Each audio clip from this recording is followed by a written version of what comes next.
All right, welcome back, everybody. We are cruising through this playlist. Next couple of videos are going to get a little bit harder, but it's all stuff that we have to cover in order to become good programmers. So in the last video, we looked at let and var and the differences between those, but we also learned a little bit about if statements. We're going to build on that knowledge in this video. We're going to take our if statements to the next level. We're going to look at a whole bunch of operators that we can use in these if statements.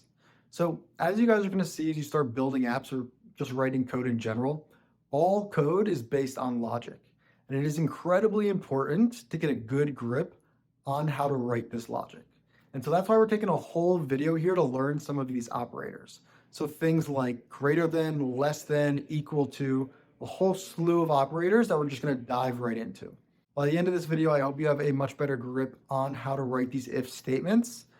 And I would also recommend at the end of the video to just quiz yourself. Obviously, I hope you understand the ones that I'm writing, but I would hope that you also take a little bit of extra time, write your own if statements just to make sure you fully understand what is going on. If we don't understand this core logic, we're going to have a ton of problems when we start getting into the harder stuff. So take your time, take it slow. I'm going to try to take it slow in the video, and let me know in the comments if anything is confusing to you guys. Again, I'm Nick, this is Swiftful Thinking, and let's write some code.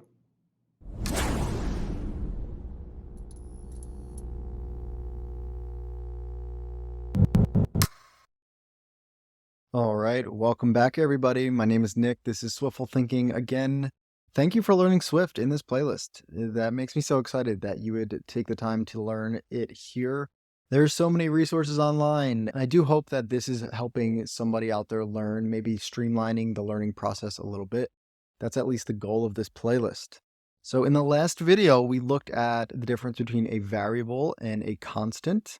And now that we know how to create a variable and how to update a variable, we can start adding more logic to our app. And we can do if statements, and we can check if a value is equal to something else, then we do this. In the last video, we looked at some basic if statements. I have them on my screen here. If this Boolean is true, else. If this Boolean is false. And in this video, we're going to look at a bunch more operators, mostly around numbers. Because in obviously numbers, we can do things like greater than or less than. And we're going to really dive into how to write some of that code in Swift in this video. So to do that, let's create a new file. Let's right-click the navigator and create a new playground page. I'm going to call this one operators. Now, of course, this is a fairly beginner video, right? So there's going to be a ton of operators that we are not going to cover in this video. But I do want to start getting you guys used to some of the more Swifty syntax that we have. I'm going to delete this, I'm going to delete this, and let's start writing some code here. The main thing we're going to look at again is numbers. All right, so let's create a variable here, and we will call this maybe like count, and we will make this of type double. We'll set it equal to 5. Why not? Again, we're using doubles because we're going to start using math later in this video. And generally, it's better to use doubles than integers when you are doing math problems. So if you're doing something like division, you generally want to use a double, not an int. We're going to have another here called maybe comment count. This will be another double. We'll say maybe there's 0 comments. And let's do another view count and make that a double as well. And there's 100 views. Why not? All right, so firstly, how do we update a variable? We looked in the last video how to update a Boolean. Let's just run it back. How do we update a double? So here we can set maybe the like count equal to maybe we wanted to add 1 so that this becomes 6. So we could say like count equals 5 plus 1. And if I run this, we can see the like count should be equal to 6. You can see it over here on the right side. But this would be considered bad programming, right? Because here we are manually writing out the number 5 again. Whereas if like count was actually 4, and then we wanted to add 1 to it, obviously this is going to give us 6 and not 4 plus 1, right? So this would be kind of like a weird behavior in our app. So instead of doing something like this, we would write something like count, and we can set it equal to the current value of like count plus 1. So now if this is 4, it's going to be 4 plus 1. And we have 5. If this is 5, it's going to be 5 plus 1, and we have 6. So a little better programming here. Now, there is another way to write this syntax in Swift. This makes logical sense, but we can also say like count plus equals 1. So this line of code is the exact same as this line of code. If I comment this out and we run this, we can see that this is now 6 because it's like count adding 1 to the current value of like count. That's what this is saying. And we can also do the reverse as well. We can say like count equals like count minus 1. And we can also say like count minus equals 1. And that works as well. Okay, we can do things like where we chain these as well, right? So maybe I do, plus equals 1. And then you could have a bunch of places in your code where you're adding a bunch of numbers to it, right? And so here it's going to continually add to this number. All right, that is addition, that is subtraction, but of course we have other mathematical processes. So here I'm going to put this is addition, this is subtraction. What else do we have? Let's do maybe some multiplication, okay? So here we can say like count is 5, and we want to set like count equal to maybe the current value of like count times 1.5. All right, so now the new value of like count is 7.5. Okay, similarly, we could say like count times equals 1.5. I run this, 7.5 again. So just a shorthand way, again, of doing this. If this shorthand is confusing you, just keep writing your code the long way. It is totally fine to write the code the long way. We do this just as a shorthand because once you're familiar, it's just less code for you to write. But if that's tripping you up, there's absolutely no problem in actually writing it out. And I would say if you're just starting and you're at all confused, get in the habit of doing this first. And once you're comfortable, start doing it like this. I'm doing both just to show you guys, because if you're watching some other tutorial or even some of my tutorials and you see something like this, I don't want you to get confused like, what on earth is Nick doing? This is just basic multiplication with a shorthand here. We can also do division, of course. So I can do division. Say like count equals, let's do like count divided by maybe 2. Run that. What do we get? 2.5. Like count divided by equals 2. So I run this. 2.5. Now I do want to put a comment here that order of operations does matter. So Swift abides by PEMDAS, if you know what that is. The same way that you would write mathematical operations in math, it applies in code.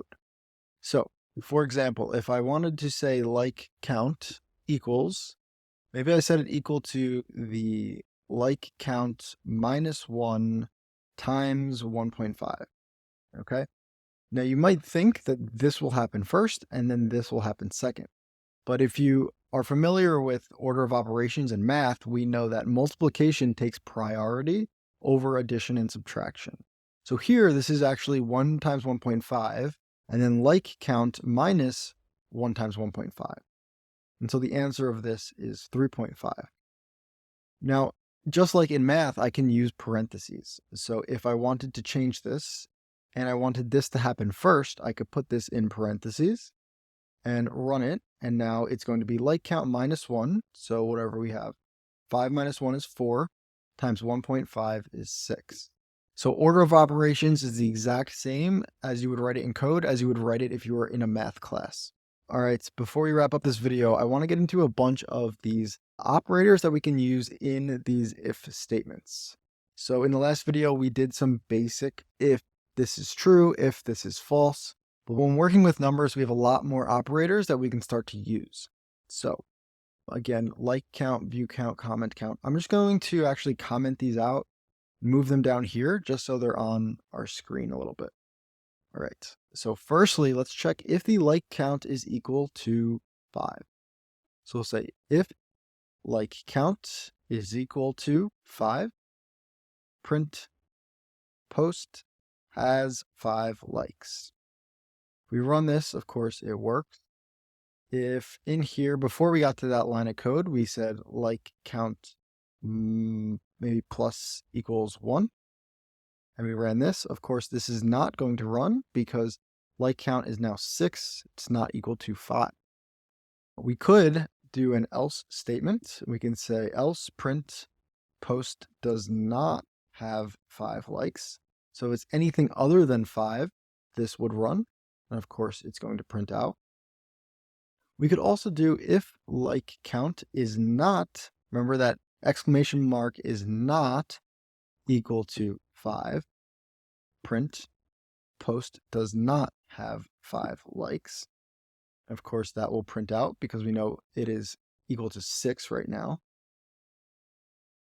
We could also do something like if like count is greater than 5, and we will print post has greater than 5 likes. Run that, of course it does. If like count is greater than or equal to 5, print post has greater than or equal to 5 likes. And we will print this, and of course it does. So now the difference here, right, is whether or not 5 is included. So if this is equal to 5, I'll just comment this line out of code. Right now it's equal to 5, so this did not execute because it's not greater than 5, but this did execute because it's greater than or equal to 5. And in the same way that we have these two, we can also copy and paste and say if post is less than 5, this post has less than 5 likes, or less than equal to 5, this post has less than or equal to 5 likes. So now it is equal to 5 likes. If I make this maybe a subtraction, so it's down to 4, and I run my code, of course, now it has less than 5 likes. Perfect. All right. I'm going to zoom out a little bit just so we can get more code on the screen. All right, so you're probably wondering why I have comment and view count, because we haven't actually used those yet, but now, of course, we're going to. So what if I wanted to have some sort of if statement where I checked both the like count and the comment count? All right, so again, if I run this right now, the like count is, I should print it out. So up here, let's just print like count. So if I run it, we can see the like count is 4, right? So let's do another if statement. We'll say if like count is greater than 3, and we want to say if it's greater than 3 and the comment count is greater than 0. And so to join two different of those if statements, we do if like count is greater than 3 and, signaled by the double ampersand, if comment count is greater than 0. Print post has more greater than 3 likes and greater than 0 comments. All right, so now I will run this. And of course, this is not going to print out because comment count is 0. But if I make it 1 and I come down here and run this, I want this to print out. Now it's important here, this and, it means that both this and this need to be true. So if only one of these is true, then this will not execute. So I put an else here. So this will now run if the like count is 3 or less, or if the comment count is 0 or less, this will run. All right, so let's actually just change this code real quick. So I'm going to put this in parentheses just to exemplify that these are two separate statements. And so here, if the post is greater than 3 likes and greater than 0 comments, this runs. But else, meaning either the post has 3 or less likes or post has 0 or less comments, then this will run. So if I run this right now, we can see that it has greater than 3 likes and greater than 0 comments. So this is running. But if I put this back down to 0, we are coming back down here and we're going to run into this. So this part of the statement is still true, right? The post still has 4 likes, but both of these are not true, and so we're in the else statement. Alternatively, we could make this an or, and we can say if either of these are true, then run this. And so we do that, we can say if like count is greater than 3, or, and we'll use 2 pipes, and we'll say if comment count is greater than 0. So this would be post has greater than 3 likes or greater than 0 comments. So if either one of these are true, then we are in here. And then we'll say else. This would be when neither of these are true. So this we know that post has 3 or less likes and post has 0 or less comments. So this is how we do an and this is how we do an or. And it's a little easier if you're, of course, if we're using Booleans, right? So we can do var user is premium of type bool equals true. Var user is new of type bool equals false.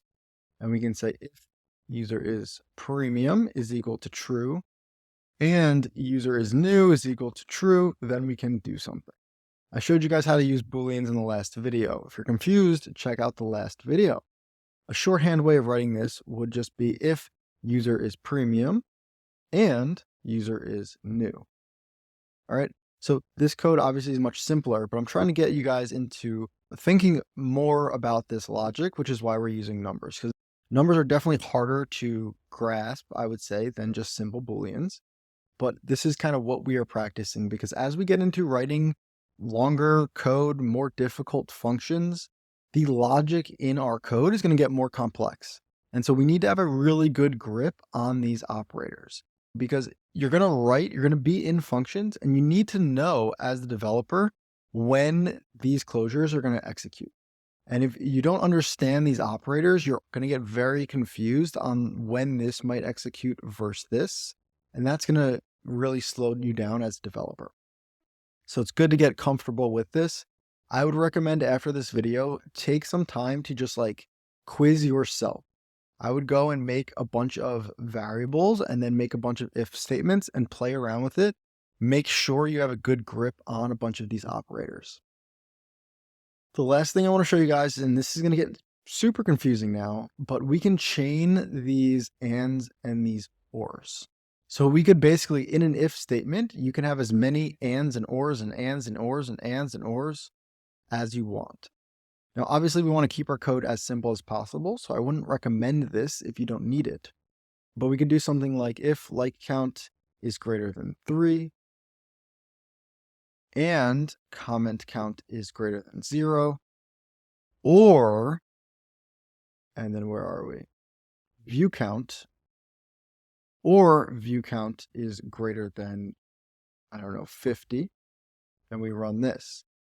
And again, order of operations is going to come into play here. So this is going to say if like count is greater than 3 and comment count is greater than 3.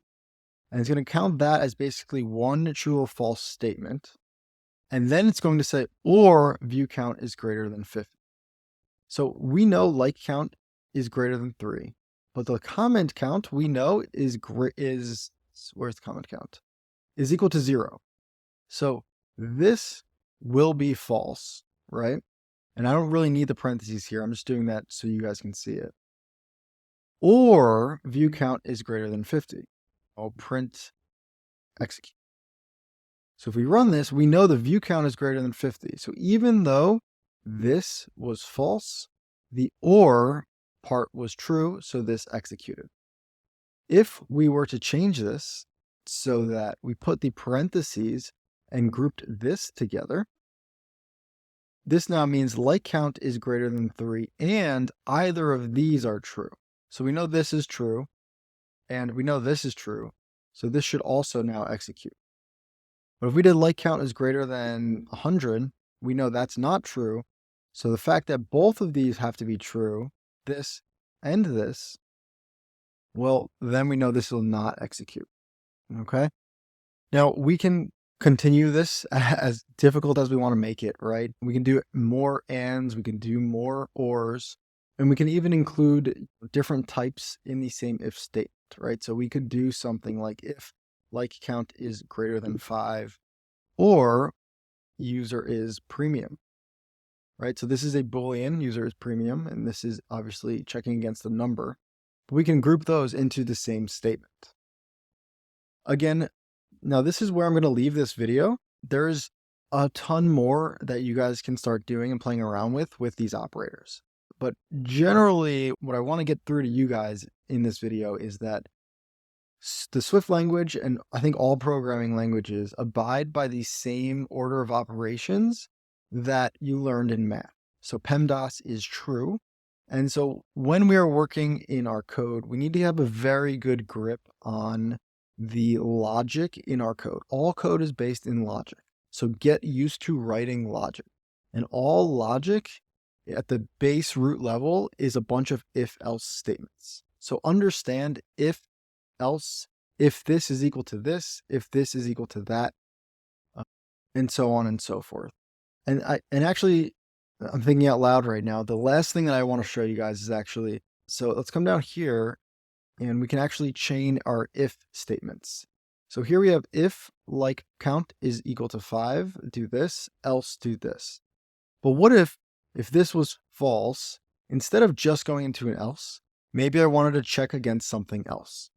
So maybe I could write, let's delete this, if like count is greater than 5, do something. Here I'll print out like count greater than 5. You can say else if. I can do another if statement on the failure of the first one. So if this fails, we'll come down here and we'll say if maybe like count is greater than 2. And then we'll say print like count is greater than 2. And then we can say else if user is premium. Maybe here we'll say print user is premium. And then we can have a final else, print. And then here this would just be our final else statement. So we can chain these like if logic statements. So we could have if, we can have if else, we can have else if, a whole bunch of crazy logic that we're going to get into in a bunch of videos coming. Again, just wrapping up here. The point of this video is to get you guys more in the mindset of a software engineer, and that means understanding the root logic. Logic is the core to every application. You cannot write code if you do not understand logic. So get yourself really comfortable with these ands and these ors, greater than, less than, if, else, else if. All of this stuff seems very elementary, but all of the logic in all of our apps is based on these if statements. So really, really important to get a good grasp on this. I would definitely take a pause and go quiz yourself and make sure that you do understand the code that you are writing. All right. That was it for this one. This is probably one of the harder videos in this playlist, honestly, so I hope I didn't scare you guys. I would love to hear back from you guys if you want to leave some comments below on how you feel about this. Was this really convoluted and confusing, or are you starting to understand maybe some of this logic? It's hard for me to tell, so let me know in the comments. Anyway, even if you don't want to comment, maybe you could hit that like button, hit the subscribe button, and as always, I'm Nick, this is Swiftful Thinking, and I'll see you in the next video.